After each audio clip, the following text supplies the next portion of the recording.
There we go. Look at that, folks. The Dead Daisies. We've got Tommy Clufetos, Glenn Hughes, and Doug Aldrich. And what you can't see is I've got a Chihuahua on my lap as well. So it's just Hey, it's a party. uh, It's a he. always a party with chihuahuas. It What? is. Yeah, he has decided not to let me go today. So it's going to be a unique experience. I don't normally do interviews with Chihuahuas in my lap. So you know. But we are here to talk about, of course, the Dead Daisies. You are on tour now. And I have to say, I noticed that you announced a tour with the Choir Boys coming up in the UK shortly. And I had a conversation with Spike last week. This is going to be a night made in heaven. You've got Glenn Hughes singing and you've got Spike singing. I mean, what more could you ask for, right? Wow. I don't know. It's a great bill. Going to be remarkable. I'm going to be happy to see that show. Yeah.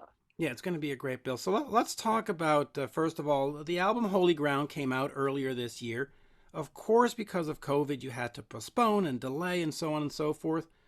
Talk to me just about the album and the release and the fact that you got it out and now you actually get a chance to support it. It's as you know, Mitch, it was written in the summer of 2019. Yeah. And, you know, we went into the south of France in November, December, well before we had this terrible nightmare we're living through. We did this record, and we've been sitting on this album for how long now? And here we are about to start the tour. I'm so excited. Yeah, it's going to be fantastic. Before we get more into the tour, I just want to quickly talk to Tommy. Tommy, the first time I ever spoke to you was in Quebec City. You were playing drums with Alice Cooper at the time. Just give me a quick memory of playing with the Coop, and also a quick word on your album, Tommy's Rock Trip, Beat Up by Rock and Roll, that you put out earlier this year. You want to know about Alice Cooper and my record? Yeah, because it's a 2-for-1. I remember seeing Alice when I was about 13 years old, and I go, "Hey, I could do that." Yeah. And then I joined the band, and then this whole quarantine thing came up, and somebody said, "You want to make an album?" And I've never made an album in my life, and I said, "Why the hell not?" Because it was the only time in my life where I had a big block of time where I wasn't getting ready for somebody else's tour, and I said, "Why not?" And I did, and I was happy I did. I had a nice little. It only took a week, so it may sound like it only took a week. Thanks for calling me to plan it, Tom. But I didn't know. I didn't know you then. I would have used it, but it would be very cheap. I would have done it for free. Okay, Yeah. You're my bro. it's just my price. So I made a little rock and roll record to satisfy myself, and if anybody happens to like it, that's a total bonus. Yeah. And you know what? Records being done in a week we should probably go back to those days. I mean, you listen to the early Black Sabbath and early stuff. They 9 hours they had an album. Unless it's like Correct. Thriller or something. Yeah, well, in terms of the album, as you said, started off in 2019, and it came out in 2021 because of the world situation. Where does that put us in terms of making new music? Are we focused now just on touring this one, or are we saying, okay, it's 2 years old theoretically in terms of being written, let's start the process again? I hope I can say this, but I'm going to say it anyway. Right. Doug and I have been working on new music, and we're hopefully going to get ready to start making some new music as soon as we can, when we have another window to get that done. Okay. We're really excited because it's like it's a continuation, but it's definitely a deep batch of songs. Yeah. So far. Mitch, I'm really excited about the next record. We'll get to it. I mean, I'm excited about Holy Ground, of course, we know that. But the next piece of music is going to be fucking epic, I think, really epic. It is going to be epic, and you can hear the growling in the background. Glenn, talk to me about joining the Dead Daisies. I mean, I know they come to you and they say, here's a lot of money and so on, but you're still Glenn Hughes. You still have your history to look back on. Were you trepidatious, or were you like, yeah, this is kind of cool? I get to just be... Trepidation. Yeah. What was that trepidation? I want to go back and let you know that in 2019, I just done about a 2.5, 3 year stretch of the the Deep Purple Legacy shows I was doing, you know, which was successful. I went everywhere, and it was great. And when the Daisies came to me to see if I'd like to bring my love to the band, if you will, I said, well, you know, maybe an opportune moment for me to switch gears and do something other than the legacy of Deep Purple, which is remarkably great, by the way. I'm happy to do that. And when I got the chance to work with Doug again, of course, and see how I could express myself within a band again, if you will. But give it a go. We went in and made some demos at Sunset Sound in the summer of 2019, and the rest is history, as I said. So does that mean that at some point you still want to continue with the Deep Purple legacy shows, or are you committed to this and this is sort of your only focus for now? My only focus right now is promoting Holy Ground and making, and again, exclusively for you, Mitch, making a new album with the fellas in the Dead Daisies and gearing up to do some more recording. Yeah, that's what I'm looking forward to. As you know, I mean, new music is vital. Playing old music is great, but I love making new music. Yeah, well, listen, I will tell you as a fan, if a band is not making new music, I lose interest. And I mean no disrespect to Aerosmith, I mean no disrespect to Kiss, but when I see FM, when I see Thunder, when I see Spike, when I see Dead Daisies giving me something new to sink my teeth into, I'm excited. And I don't really care if the product is good or bad. I'm just glad that you tried. I get it. I get it. You know?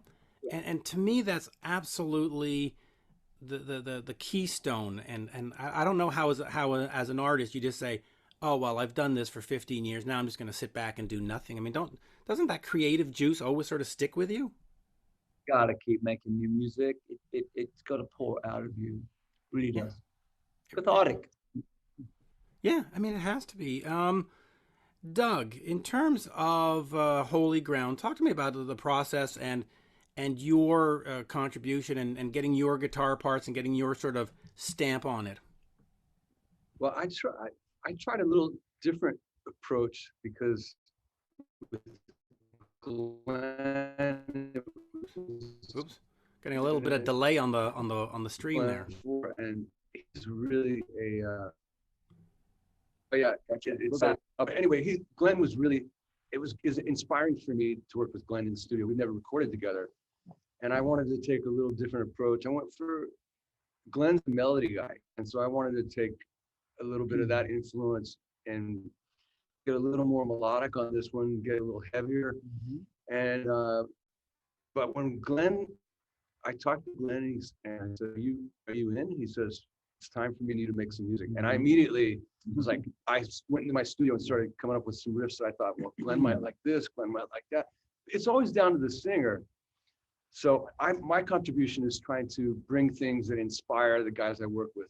And then as far as, you know, my sound comes from my fingers pretty much. And Ben Gross, our producer, you know, shaped it a little bit here and there. It was really fun to make this record. And Glenn sat with me the whole time. He would go, ooh, I like that, or like, you know, whatever. I'd be working out something, he'd be like, oh, I like that. I'm like, what, which part? He goes, that I wanted Doug to be as melodic as possible because he's an amazing guitar player, super fast as we know. But when Doug slows it down, and it speaks to everybody, and some of the lyrical content of your playing solos on this album on Holy Ground. Well, I love Gary Moore, and so there's a couple things like Unspoken. I dipped into Gary Moore a little bit deeper, you know, that kind of flavor. But I just played what feels good to me and what's good for the song. Really, that's kind of what is important. Yeah, it really is. I'm gonna move around because I got all three of you. So Tommy, let me go to you on this one. You have had a chance, of course, to play, like I mentioned, with Alice Cooper. You did the Ted Nugent stuff for a while. You did the Black Sabbath stuff for a while. Ozzy. Talk to me about joining the Dead Daisies and what it's like to actually be in a band where you will have, at some point on the next record, a chance to make your mark and play your, you know, original music and not just sort of play the hits. Talk to me about sort of the challenge and the fun part of being in the Daisies. Well, I don't look at anything as any difference. When I play music that maybe somebody else played on I'm still doing what I do. So it's all just music, and you just kind of do what comes from your gut. To me, it's not really any big deal if it's original or if this guy played on it or that guy played on it, because you're doing what you're doing at the moment. So it's not that big of a issue to me. Um, but I just like to play good music and to play with good musicians, and I get to do that with Doug and Glenn and David, and we're having a nice time, and we're getting ready to start some concerts here, and there's nothing wrong with that. So That's right. it's pretty simple to me. If I'm gonna go play drums, I just go play drums and try to have a good time, and whatever comes out of that it is what it is. I don't take it too seriously, even though I take it very seriously. Right. You're having fun as you do it. Let me just quickly ask you about those past bands. When you go in there, they've had the drummers that were on the record and stuff. Do you try to stay, exactly on the record, or were you allowed to be Tommy and add your own little flair, add your own little parts in there? I just do what my gut tells me. So, I mean, Okay. I guess you as a fan or people in the audience I want people to experience what they feel they should experience. So you let your ears and your gut tell you which parts you should stick to. And, even if I play somebody else's parts, it's still my energy and vibe, hopefully, is still gonna come out. So it's not, I have no problem playing somebody else's parts or coming up with my own parts.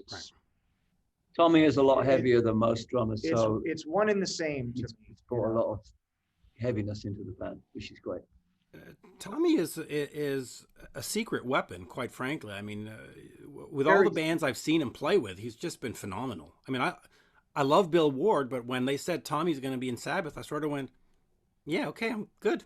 I like that, I kind of like that. Now, Doug, Glenn has been in Black Sabbath. Tommy's been in Black Sabbath. When are you joining Black Sabbath?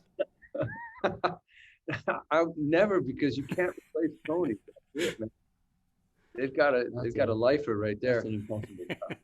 Yeah, you can't replace Tony. I love Tony's riffs with Ronnie. That was so cool. One of a kind. Let's be clear. There was a tour. I told Ronnie. He said, "Hey, can you fill in? Craig Goldie's got something, or I don't know what happened." And I said, "Yeah, but one condition. I want to play Voodoo off of Mob Rules." And he goes, "Ooh, I like that song." So we played it, and then Tony came down and in Birmingham, and he said, "Yeah, you got the riff right." I really, Wow. it's such a great riff. Mm-hmm. But Tony's a sweetheart. He's a great guy. My brother. Yeah, he really is. I mean, and it's undeniable what Sabbath did over the years. Now we're talking about these live shows that you're going to go do. We are, of course, in this Delta variant, Mu variant, or whatever that new one is. How scared are you? How thrilled are you to be playing? I'm not doing the tour. I'm so scared. Did I tell you guys I'm not doing the gigs left? You actually can. He's not doing it either, Yeah. Ron. Okay. There's the new drummers like, come on, guys. You can phone in your parts now these days with technology. It's crazy. But no, we have to be careful. We know a few bands that phone it in. We have to be really careful. It's a tough one, Mitch.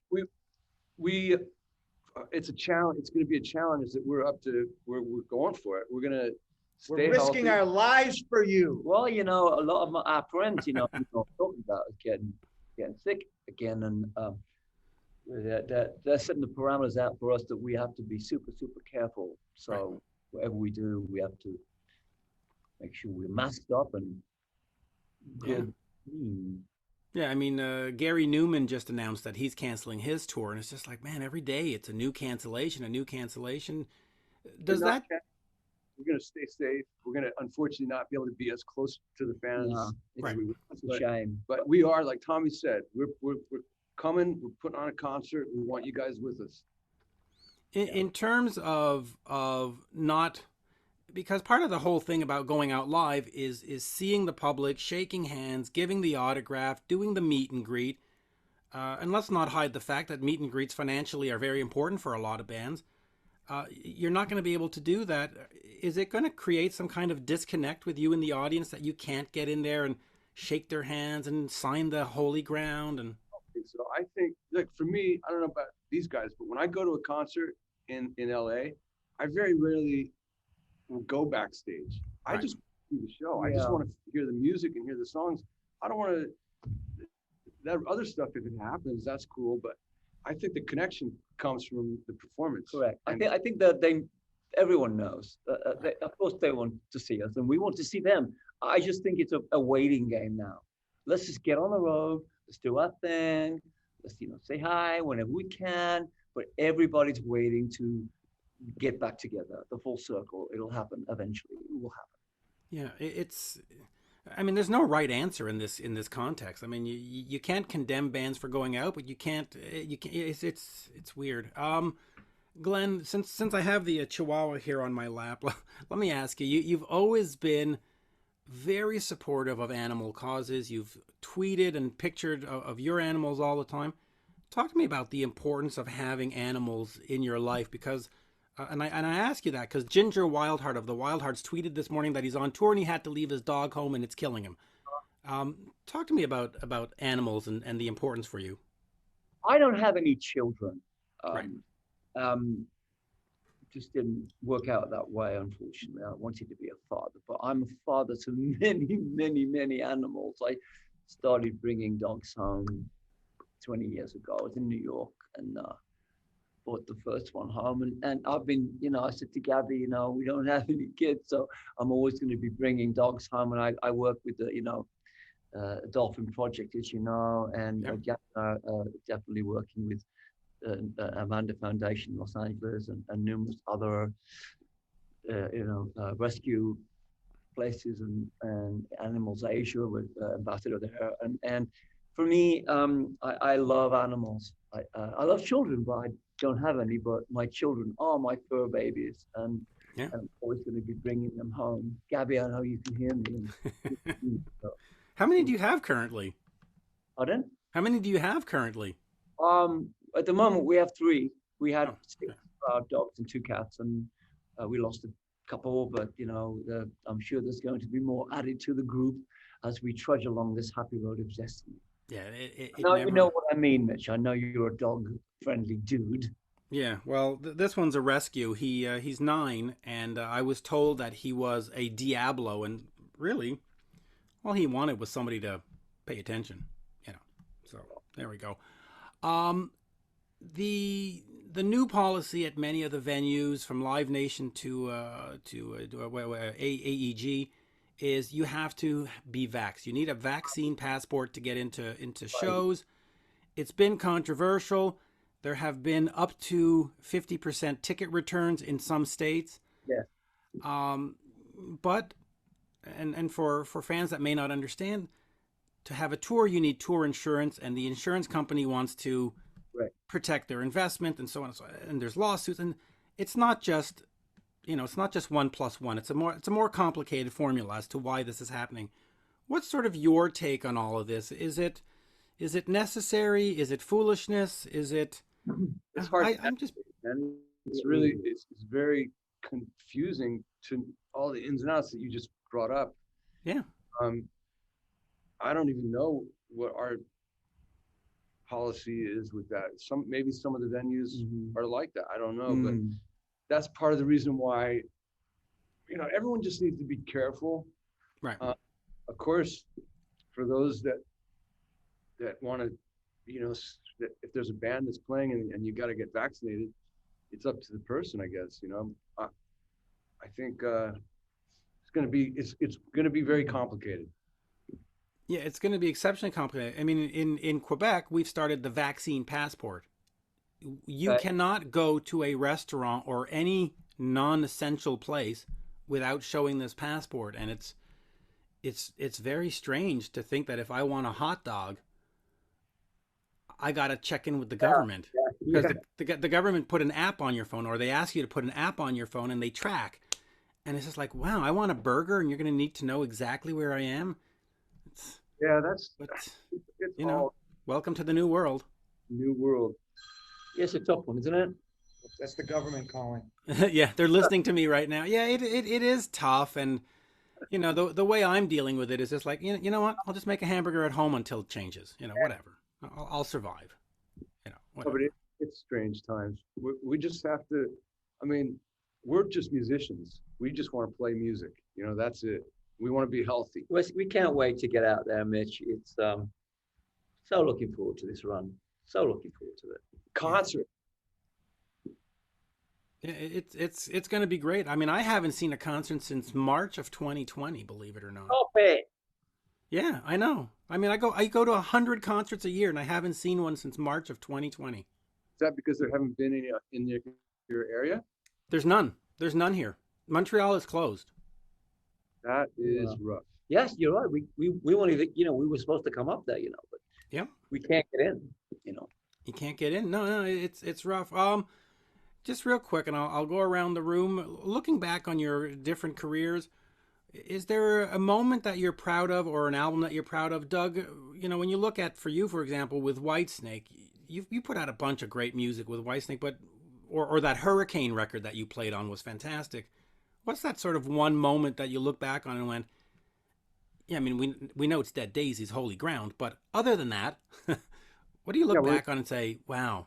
That's a special moment. Being the time we spent in France making this record, it was really cool. I mean, there's a lot of moments that I've had. There was, you know, one moment in particular with David where I played something and he allowed me to give him he said, "What are you hearing?" And I sang him what I was hearing, and he started singing it, and the hair on the back of my neck stood up. I'll never forget that.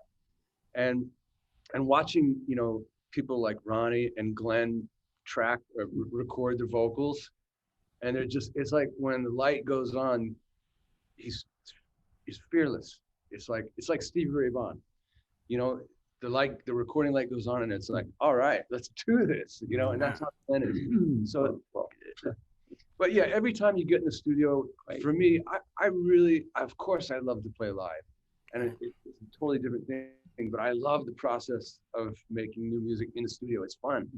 You're creating something that you are excited about that nobody else has heard yet. And it's like, yeah, we got this shit, you know?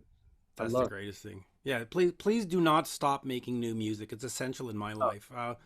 Glenn, since he mentioned David Coverdale, what was that like being in a band where you had to be the vocalist sometime and he had to be? I mean, two of the greatest voices in rock competing in the same band. Like who thought of that? I mean, geez. So, you know, people watching this or hearing this don't know. I had a career before Purple in tracking 3 or 4, yes, two albums and 3 albums and about 3 or 4 years of touring America. When David got the gig in Purple, David had no stage. He had never really been on the stage before, right. Or maybe a tiny one up in the northeast of England. He hadn't recorded anything really, maybe just a small demo. He had no career before Purple. So when we went into the castle to write Burn, I can't imagine if David Coverdale was going to be in the castle with us, you know, when we were writing Burn, and then when we went into Switzerland to make the album called Burn, and David and I would literally try and get a visual. It was no, I insist you take the first line. No, you take the first. No, you take that line. Oh. It was a matter of holding each other's hands. One might see that. Singing that entire album, basically hugging each other and just getting through it. And when I look back and hear that album, how remarkable we were together at that moment, you know, creating a new vocal duo, if you will. Yeah. Looking back and how proud I was of David from being a complete unknown. Yeah. And then guiding each other as a team through that album. It was a remarkable, wonderful experience. I'll never forget it. I love him dearly. He's a very, very, he's my brother. Yeah, absolutely. And Tommy, what's that highlight for you? Other than meeting me at the Alice Cooper show. Surviving is my highlight. Yeah. So ask me when it's over. There is no such thing as a highlight to me. It's all just kind of getting through it and surviving and keep plowing through life. My life just happens to be music. It's what I do for a living. So One highlight for Tommy is that when I cuddle him at night, he likes that. I just don't look, I don't, some of the best gigs may be when there's 3 people there and you had a great time with your buddies and it doesn't mean that that's, when there's 30,000, it doesn't mean it's any more important. So True. It's going from level to level with some dignity through all this madness that is the music business, and to try to keep your sanity and have a good time doing so. So I call that survival at the end of the day.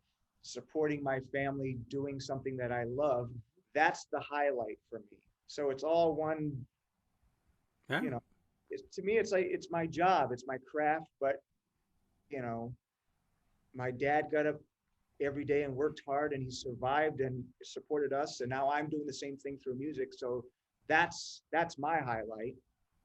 Yeah. Well, it's been a phenomenal career. I mean, you've never been out of work, and you've always been with the top bands, and that's based on reputation and skill. So kudos to you. And there we go, folks. Thank you. Of course, the Dead Daisies on the road now. Holy Ground available. Great album, one of the best of 2021. Should be on everybody's top 10 list, I would imagine. Merci. Merci, monsieur. Bien gentil. Thank you. Thank you, Mitch. Always a pleasure, my dear. Cheers. Have a good day. Thanks, Thank you, brother. Peace and love. Merci. Peace and love. Bonsoir. All right, let me hit the